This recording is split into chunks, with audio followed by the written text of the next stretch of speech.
라고 인사해 주세요. 여러분 혹시 폴킴의 너를 만나라는 곡이 있는데 아시나요? 안 할게요. 팬들이 많아서 겁이 나요. 그 너를 만나에 부제가 있습니다. 혹시 아세요? 팬들이라면 이 정도는 알아야 되지 않나? 혹시 아세요? 힌트는 검색하지 마세요. 검색하지 마세요. 힌트는 영어입니다. 팬들이면 하여튼 그죠. 영어여서 내가 몰랐구나 싶은데 너를 만나의 부제목은 이겁니다. Me After You라는 제목입니다. 무슨 뜻이에요? 좀 길어져서 이제 어려워하시는데 제가 쉽게 설명해 드릴게요. 보통 After You라고 하면 당신 먼저, 당신 다음에 라고 할 때 쓰는 관용어죠. 그래서 우리가 뭐 이렇게 오고 가다가 누가 먼저 들어가기를 바랄 때 먼저 들어가세요 라고 할 때 영어로 뭐라고 해요? After you 라고 하죠. 어렵나요? 어려운 거 했어요 제가? 이 정도는 소화할 줄 알았어. 반응을 좀 해주세요. 내가 민망해지거든요. 예, 그래서 먼저 들어가시라고 할 때 after you 라고 합니다. 그래서 여기에 me가 붙어가지고요 좀 더 강조를 하고 있습니다. 당신 뒤에 나라는 뜻이 되죠. 그래서 자신보다 상대방을 먼저 챙기고 배려하고 양보하겠다는 이 사랑의 마음이 담긴 게 너를 만나라는 가사에 담겨있는 내용인데 잘 몰랐죠. 아무튼 그런 건데요, 제가 이 영어 제목을 오늘 설교 제목으로 땄습니다. 그래서 오늘 설교 제목을 보시면 Me After You라는 겁니다. 그래서 당신 뒤에 나, 하나님 뒤에 나라는 제목을 정했는데요, 좀 더 정확히 말하면 하나님의 마음 뒤에 나라는 의미를 생각했습니다. 그래서 하나님을 먼저 생각하고 그 마음을 따라간 사람, 하나님께 자신을 헌신했던 따뜻한 마음의 주인공 다윗의 이야기를 한번 살펴보려고 하는데요, 오늘은 먼저 다윗이 하나님의 현재라면 하나님의 과거가 있어요. 엑스 걸프렌드처럼 X가 있는데요, 누구냐면 사울입니다. 그래서 먼저 현재로 가기 전에 하나님의 X인 사울에 관해서 이야기를 해보려고 합니다. 하나님의 마음을 생각하지 않았던 사울, 어떻게 하나님과의 교제가 깨어졌는지를, 그래서 어떤 의미로 하나님의 아픈 과거를 먼저 살펴보려고 합니다. 사울은 누구인가요, 여러분? 사울이라고 하면 이스라엘의 초대 왕이죠. 그래서 이제 막 백성들이 우리에게도 왕이 필요해요 라고 했을 때 등장했던 인물입니다. 키가 크고 잘생기고 책임감이 아주 강했던 인물로서 왕이 되기에 가장 완벽한 인물이었습니다. 심지어 이제 초반에는 엄청 겸손했거든요. 그러니까 되게 막 멋있고 막 되게 겸손하고 이런 느낌. 근데 이런 사울을 두고 하나님께서 후회하셨다라고 이야기하세요. 내가 질투하신 걸까? 너무 멋있어서? 그건 아닌 것 같고요. 아무튼 후회하셨다. 좀 더 이제 제가 해석하기로는 하나님이 슬퍼하셨다라고 이야기합니다. 오늘 11절 말씀을 보시면 내가 사울을 왕으로 세운 것을 후회하노니, 내가 사울을 왕으로 세운 것을 슬퍼하노니 라고 하면서 그 이유가 따라서 나옵니다. 보시면 그가 돌이켜서 나를 따르지 아니하며 내 명령을 행하지 아니하였음이니라 라고 하셨어요. 그러면 그 명령이 무엇이었을까? 사울이 따르지 않았던 명령이 무엇이었을까? 요약본이 18절에 딱 나와 있는데요, 여호와께서 왕을 길로 보내시며 이르시기를 가서 죄인 아말렉 사람을 진멸하되 다 없어지기까지 치라라고 하신 겁니다. 근데 이제 우리가 여기까지 들으면 성경에 대한 지식이 없으시면 와, 사울이 되게 멋있는 사람이었구나. 근데 하나님이 뭔가 명령을 하셨는데 그 명령을 제대로 수행하지 못했구나. 그래서 불순종했다고 하시는 건가? 전쟁에서 져버렸구나. 그래서 후회한다고 이렇게 이야기하시는 건가? 라고 하지만 실제 상황은 뭐냐면 사울이 전쟁에서 승리한 상태입니다. 승리한 상태임에도 불구하고 하나님께 불순종하여 하나님이 슬퍼하고 계신, 후회하고 계신 상황이다라는 겁니다. 여기에서 잠시 이제 생각을 해보고 싶은 게 우리 삶에서도 그럴 수 있다라는 겁니다. 전쟁에서 승리했지만, 우리의 삶에서 승리한 것 같지만, 뭔가 취업에서 성공했지만, 결혼에 성공했지만, 관계에 성공했지만 하나님을 슬프게 할 수도 있다라는 겁니다. 인격적인 존재이시기 때문에 슬퍼하시는 건데요. 왜 하나님께서는 사울이 전쟁에서 승리하였음에도 불구하고 후회하시고 슬퍼하셨을까라는 겁니다.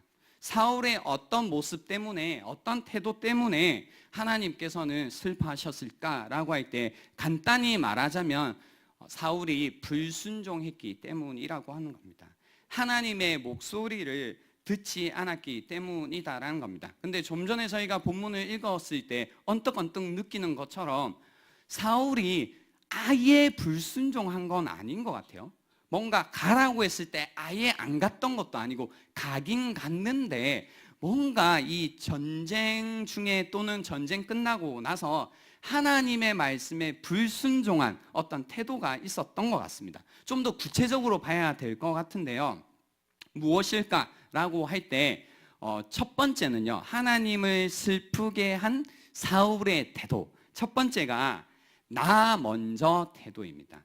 자기가 먼저인 겁니다. 12절 말씀에 보시면 사무엘이 사울을 만나려고 아침에 일찍 일어났더니 어떤 사람이 사무엘에게 말하여 이르되 사울이 갈멜에 이르러 자기를 위하여 기념비를 세우고 발길을 돌려 길갈로 내려갔다 하는지라 라고 해서 사울이 전쟁 이후에 승리한 이후에 자신을 위해 기념비를 세우고 이후에 발길을 돌려 길갈로 내려갔다라는 겁니다. 그래서 사울의 행동의 순서를 잘 보시면 기념비를 세우고 그 다음에 뭐 예배를 하려고 한지 모르겠지만 아무튼 내려갔다라고 이야기하는 겁니다.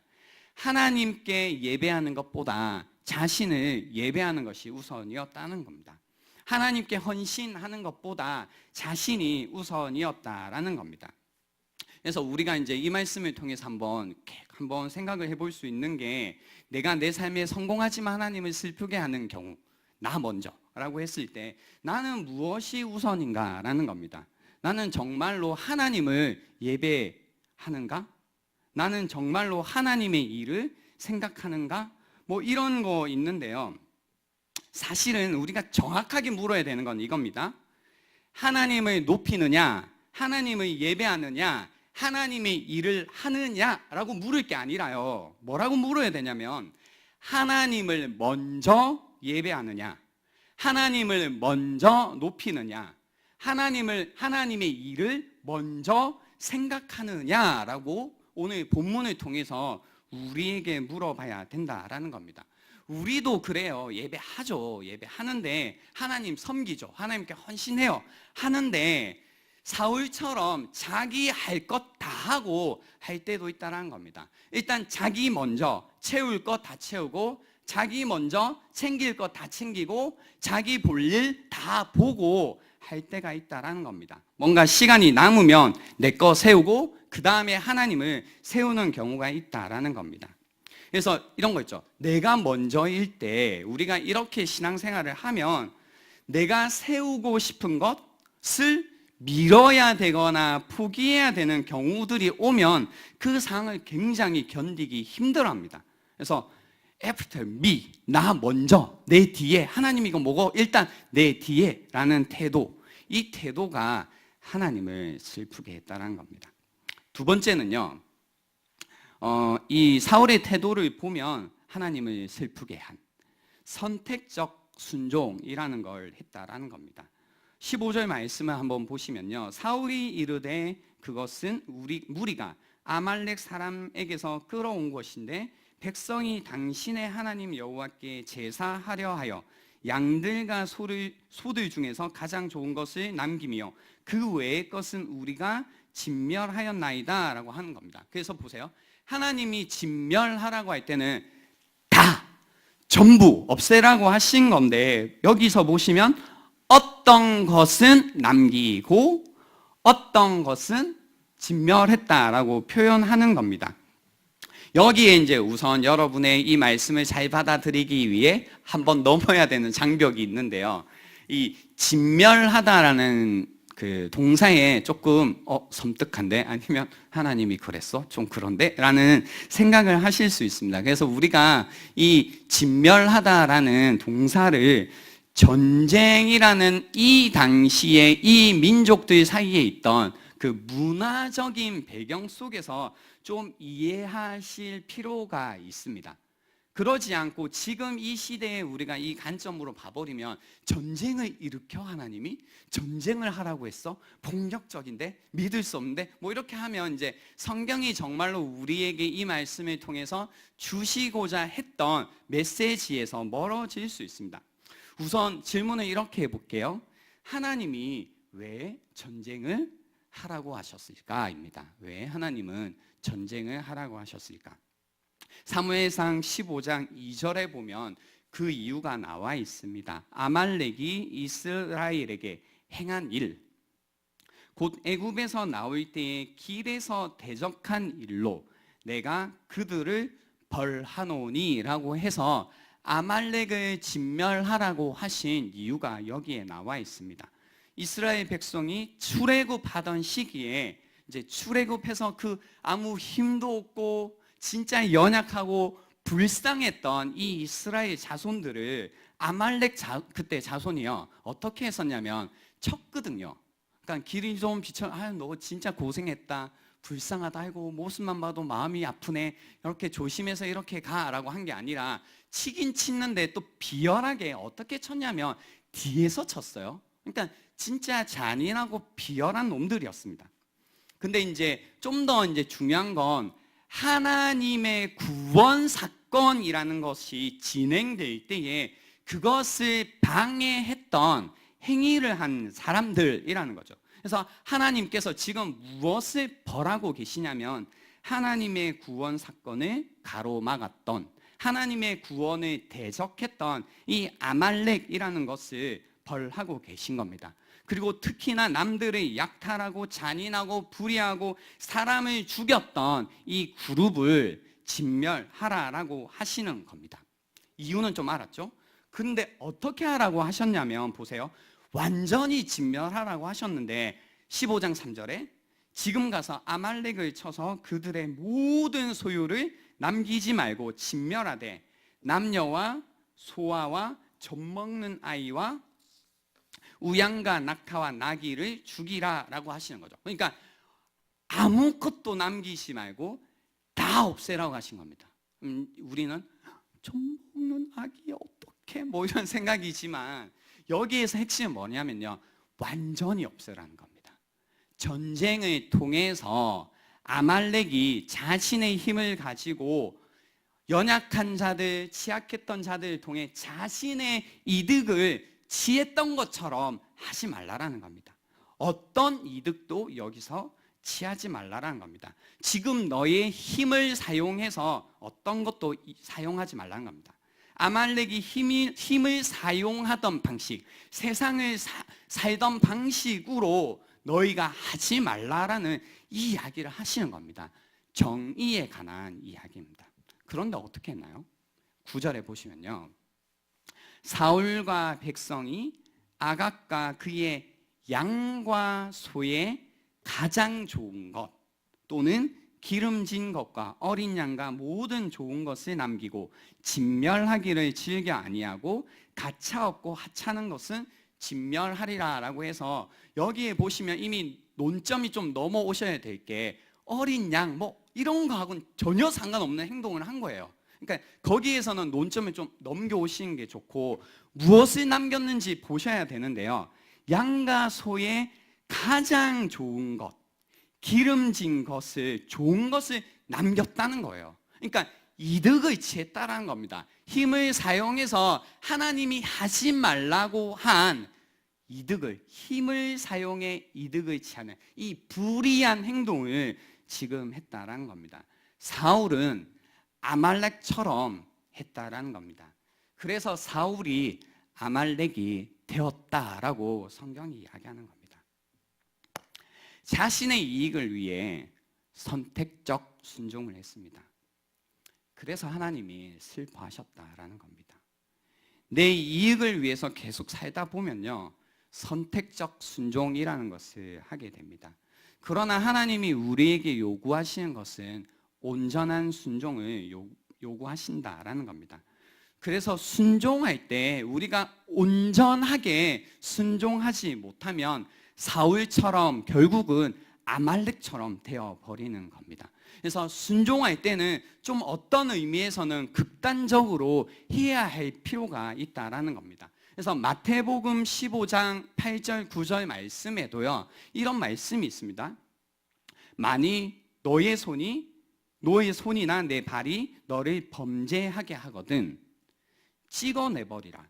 장애인이나 다리 저는 자로 영생에 들어가는 것이 두 손과 두 발을 가시고 영원한 불에 던져지는 것보다 나으니라. 아말렉처럼 되는 것보다 낫다라는 거죠. 9절, 만일 내 눈이 너를 범죄하게 하거든 빼어내버리라. 한 눈으로 영생에 들어가는 것이 두 눈을 가지고 지옥불에 던져지는 것보다 나으니라. 아말렉처럼 진멸되는 것보다 낫다라고 하는 겁니다. 그래서 하나님이 우리에게 요구하시는 순종은 이런 순종이다라는 겁니다. 예전에 제가요, 이 본문만을 가지고, 마태복음 이 본문만을 가지고 설교를 한 적이 있었어요. 그래서 그때는 20대 막 이때, 그러니까 막 열정 그죠? 눈에 보이는 거 없죠?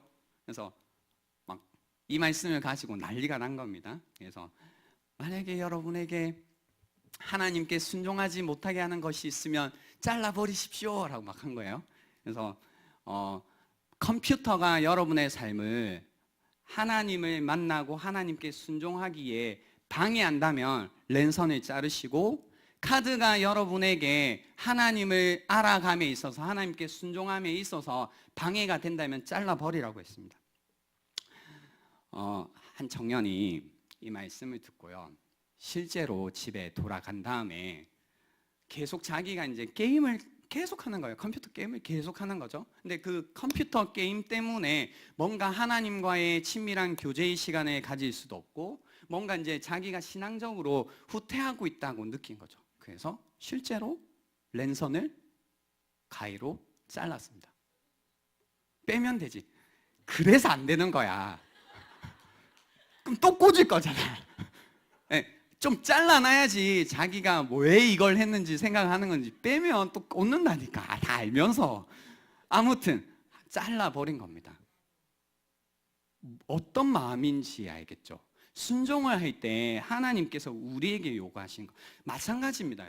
여러분에게 만약에 하나님께 순종함에 있어서, 하나님께로 나아감에 있어서 여러분에게 방해되는 것이 있다면, 구원의 사건을 이룸에 있어서 방해되는 것이 있다면, 오늘 말씀처럼 좀 극단적인 그 어떤 행동이 필요하다라는 겁니다. 인터넷이 정말로 여러분에게 있어서 방해가 된다면 잘라버려야 됩니다.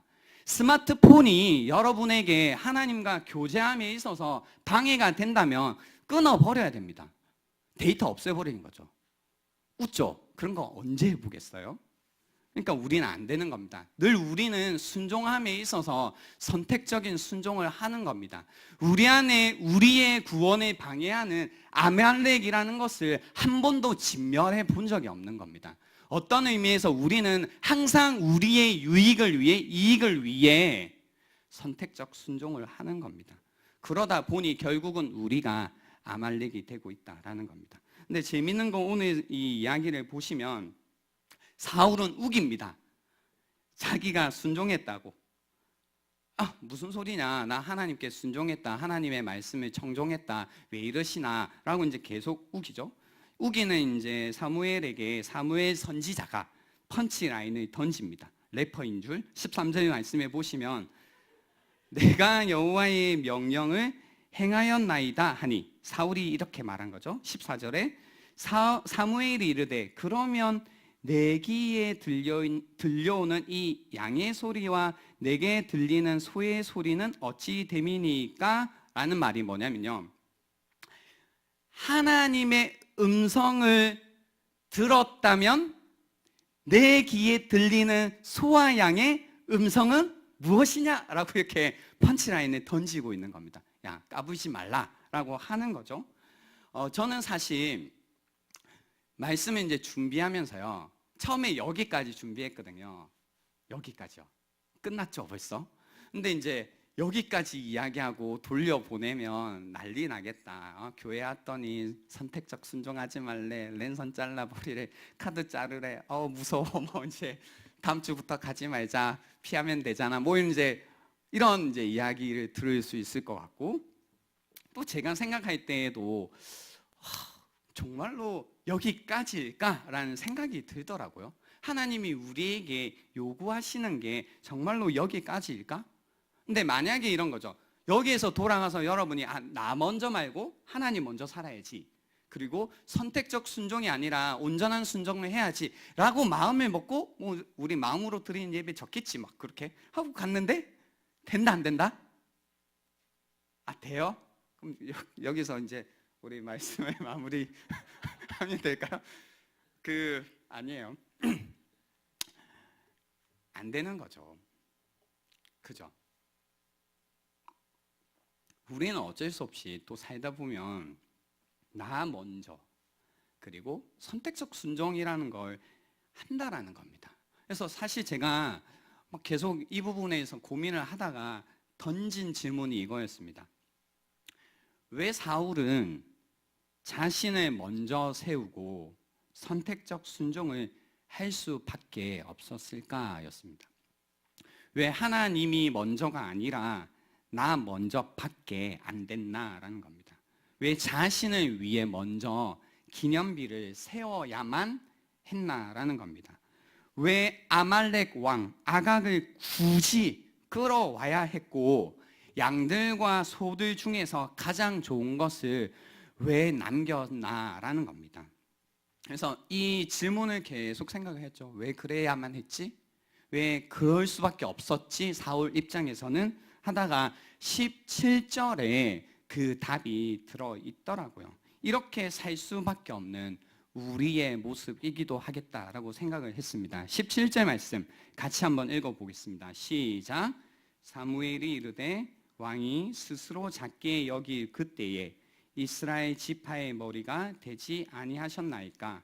여호와께서 왕에게 기름을 부어 이스라엘 왕을 삼으시고 라는 말씀입니다. 이 17절 말씀에요, 사울이 이렇게밖에 할 수 없었던 이유가 들어있더라고요. 17절 말씀에 보면 이거죠.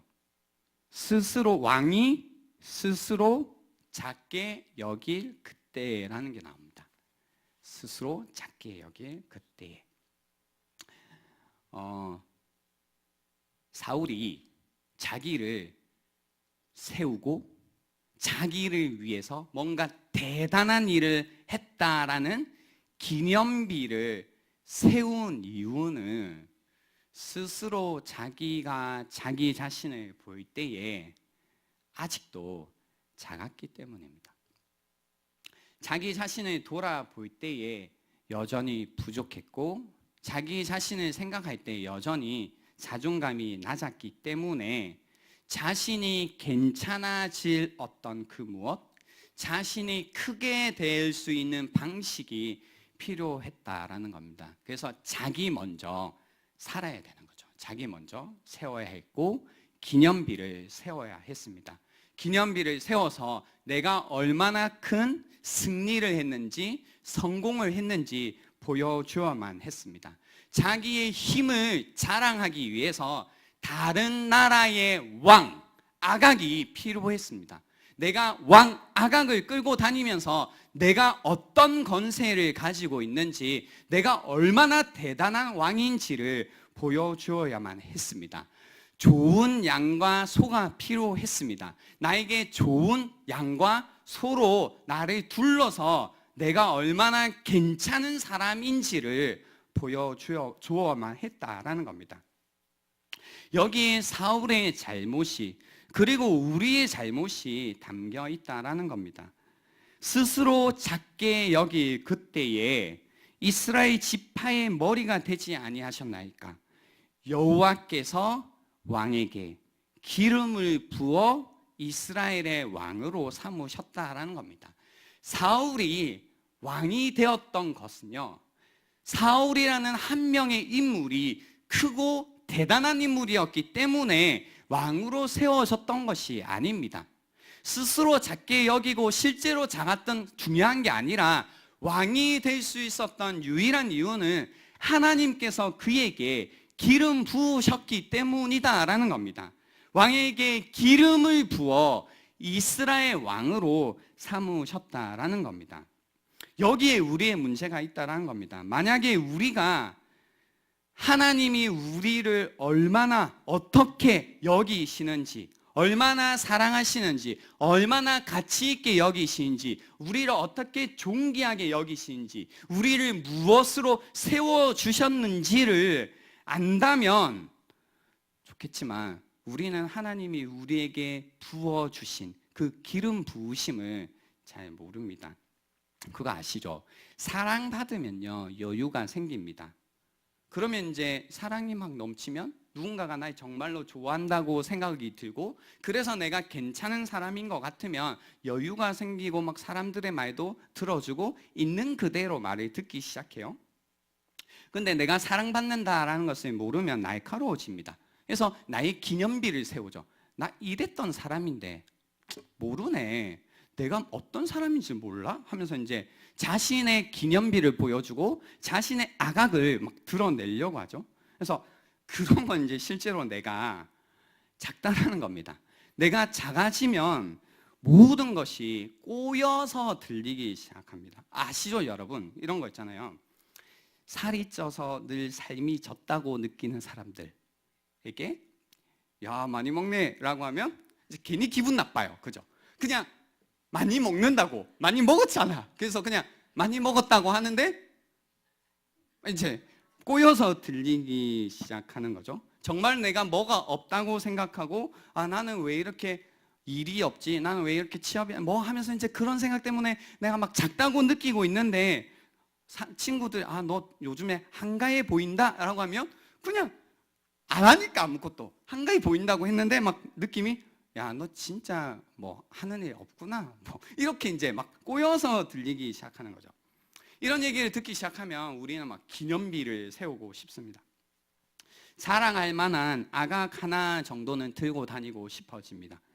하나님이 나에게 기름 부으셨다라는 사실을 잃어버리면 계속해서 나 먼저 나의 이익을 위해 선택적 순종을 하게 됩니다. 선택적 순종, 불순종입니다. 하나님을 슬프게 하는 일이 생긴다라는 겁니다. 죄송하지만 잠시만 또 저의 이야기를 하자면요, 나중에 이제 자매들이 그리고 형제들도 다 알고 있어야 되는 게 뭐냐면, 그 출산을 하고 나면요 100일쯤 되면, 전후쯤 돼서 이 산모에게 놀라운 일이 일어납니다. 뭔지 아세요 혹시? 뭘까요? 알 수가 없지. 탈모가 와요. 잘못했나? 탈모 와라 이게 아니고요, 온다고요. 그냥 자연스럽게.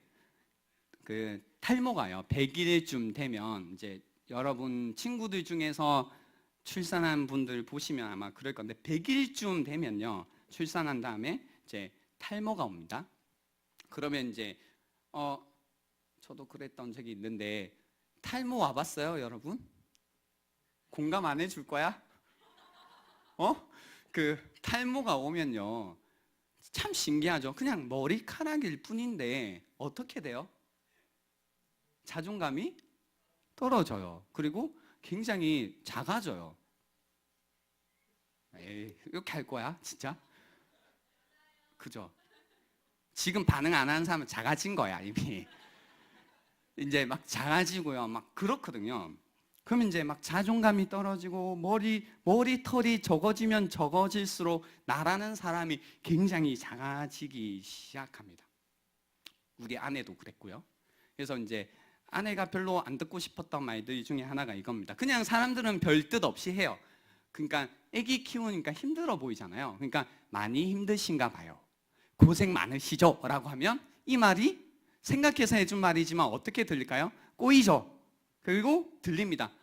얼굴이 이상하다는 거구나. 역시 내가 머리가 빠져가지고 그렇구나. 라고 하면 이제 저한테 계속 물어요. 이상해, 이상해, 이상해 하는 거죠. 제가 더 빠질 것 같아, 막 스트레스. 이상해 하는 거죠.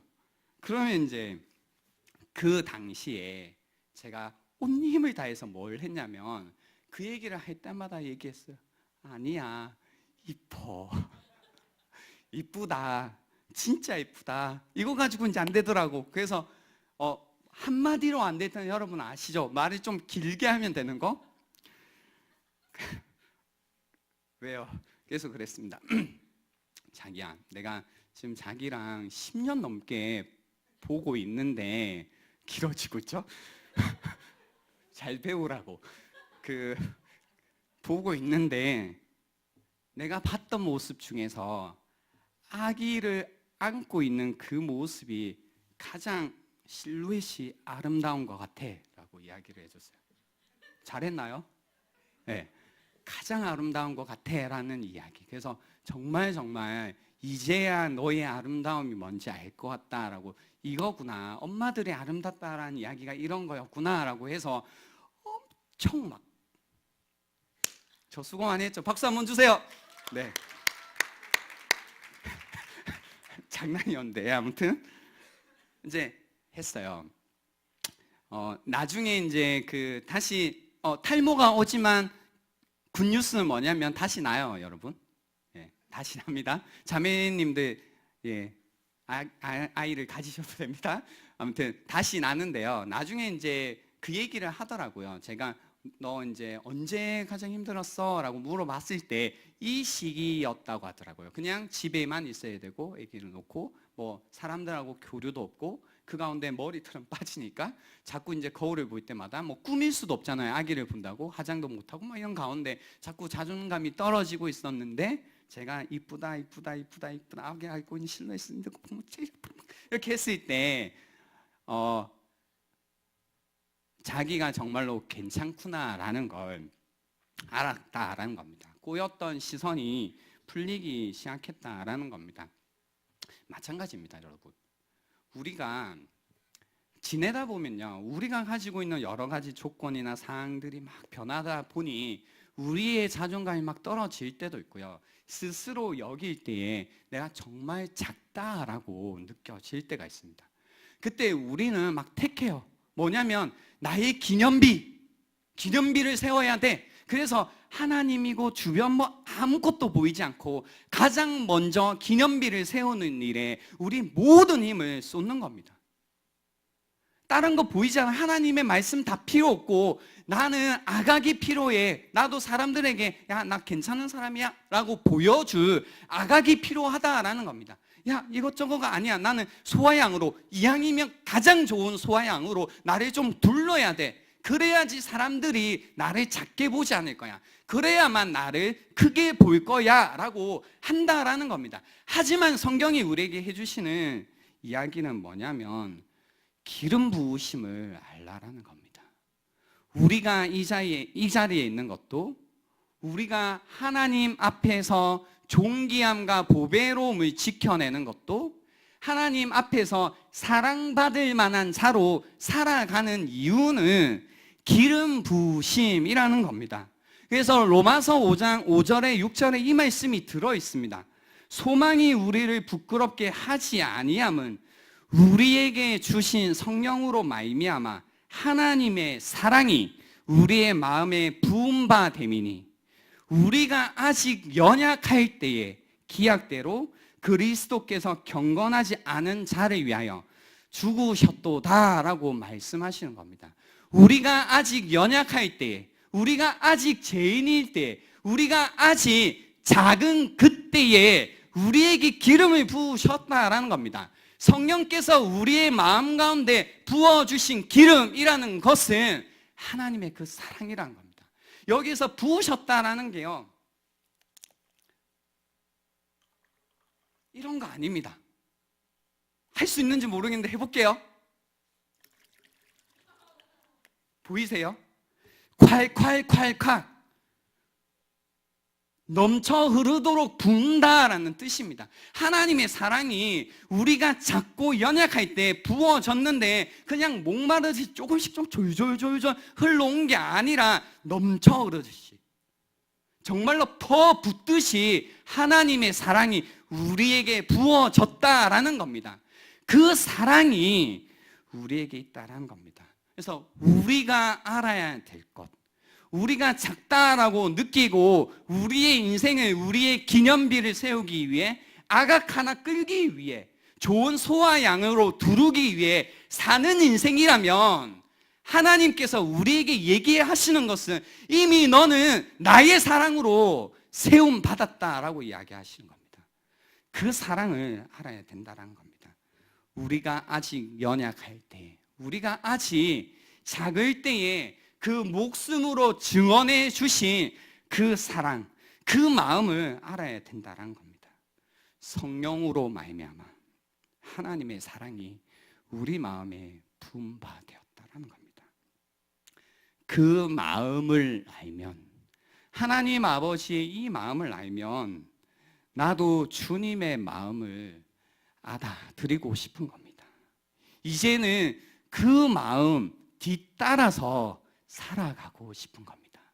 더 이상 나 먼저 앞세우며 사는 것이 아니라 나를 가장 먼저 생각해 주시는 주님 마음 알아드리고 싶고, 그 마음 뒤따라서만 살고 싶은 겁니다. 이것이 하나님께서 우리에게 주신 것이고, 우리에게 순종이라는 이름 가운데 숨어 있는 하나님 아버지의 사랑이라는 겁니다. 이 시간 잠시 시간을 드리겠습니다. 여러분은 어떻게 지내고 계신지 한번 살펴보시면 좋겠습니다. 혹시 나는 내가 너무 작다라고 느껴서 기념비를 세우기에, 열심히 사는 건 좋은데요, 기념비를 세우기에 인생을 낭비하는 것, 아각을 하나 끌기 위해서 인생을 낭비하는 것, 좋은 소와 양을 두르기에 인생을 낭비하는 것, 그러다가 결국은 세상과 똑같아지는 것, 그러다가 결국은 멸망하는 인생이 되어버리는 것, 그게 하나님의 뜻이 아니라는 겁니다. 이미 우리에게 부어주신 하나님의 사랑을 나는 알고 있는가? 그래서 하나님의 마음을 알기에 나도 그 마음을 알아드리고 싶고, 그 마음을 쫓아가고 싶어하는 그 강렬한 열망이 나에게 있는가? 라는 것을 이 시간을 통해 우리가 함께 생각해 볼 수 있으면 좋겠습니다. 오늘 들었던 말씀을 우리가 함께 묵상하는 시간 갖겠습니다.